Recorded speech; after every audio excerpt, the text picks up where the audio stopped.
నమస్కారం అందరికీ. నా పేరు కేరితి రెడ్డి. నేను 7వ తరగతి చదువుతున్నాను.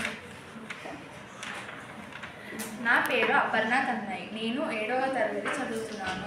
మేము ఈరోజు రాణి శంకరమ్మ గురించి చెప్పబోతున్నాము. ఆడపిల్లలకి ఒక అవకాశం ఇస్తే వాళ్ళు ఏ పనినైనా సాధించగలరు. తమ శక్తి సామర్థ్యాలు పదును పెట్టుకొని ఆత్మవిశ్వాసంతో ముందు అడుగు వేస్తారు. ఇటువంటి కోవకు చెందిన మహిళ శంకరమ్మ. తెలంగాణ అంటేనే ప్రత్యేకమైన రాష్ట్రంగా ఉనికింది. ఇటువంటి తెలంగాణ గ్రామంలో ఒక వీరుడు, కళాకారుడు, గాయకుడు, కవి ఉంటాడు అని చెప్పడానికి ఆలోచించనక్కర్లేదు. ఇట్లాంటి తెలంగాణలో జన్మించింది శంకరమ్మ.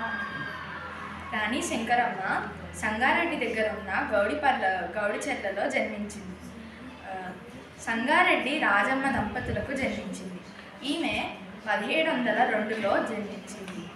ఆమె మొగరాయుడిలాగానే పెరిగింది. కత్తి సాము, పొలం పనులు, అలాగే ఎన్నో రకాలైన ఆటలు విద్యలు నేర్చుకుంది. ఆడపిల్ల అని ఎవరు తక్కువ తీసే విధంగా చూడలేదు. అంతేకాదు, ఆమెని మించి ఎవరు ఉండరు అన్నది రుజువు చేసింది. అలాంటి ఆడపిల్ల రాణి శంకరమ్మ. ఆమె ఒకరోజు తన తండ్రి కోసం పుట్టలో పెరుగన్నము ఇంకా అన్నం తీసుకెళ్తూ ఉండగా ఒక పులి అడవిలో ఎదురుపడ్డది. ఆ అడవిలో ఆ పులి ఎదురుపడడంతో భయపడి పారిపోకుండా దాన్ని ధైర్యంగా ఎదుర్కొని దాన్ని ఓడించి సంహరించింది. అదే దారిలో వెళ్తుండగా ఒకతను కనిపించగా ఆమె ఏమైంది, ఎందుకు ఇలా పడుకున్నారు అని అడగగా, నాకు ఆకలేస్తోంది, నేను ఇట్లా పడిపోయాను అని చెప్తాడు. ఆయన ఎవరో కాదు, నరసింహారెడ్డి, ఒక రాజ్యానికి రాజు, ఆంధ్రుల రాజ్యానికి రాజు. ఆయనకి అలా ఉండడం చూడలేక తను తెచ్చిన అన్నాన్ని ఆయనకి పెట్టింది. ఆయన ఎంతగానో సంతోషించి ఆమెకి బదులుగా ఉంగరాన్ని ఇద్దామనుకుంటాడు. ఆమె, నాకు ఉంగరం గింగరం ఏం వద్దు, మా అయ్య ఇంకా నా అవ్వ చూస్తే నన్ను తిడతారు, ఎక్కడి నుంచి ఎత్తుకొచ్చావు, ఎందుకు ఎత్తుకొచ్చావు అని, మేము చాలా పేదవాళ్ళము, మా దగ్గర అలాంటివి ఉండవని ఊళ్ళో చుట్టుపక్కల వాళ్ళందరూ కూడా అనుకుంటారు అంటుంది.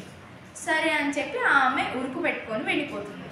అలా ఆ రాజు ఆమె గురించే గుర్తు తెచ్చుకుంటూ ఆమెని స్మరించుకుంటూ ఉంటాడు. కొన్ని రోజులకి ఆమె ఎక్కడ ఉంటుందో కనుక్కొని ఆమె ఇంటికి పెళ్లి పత్రాన్ని పంపిస్తాడు.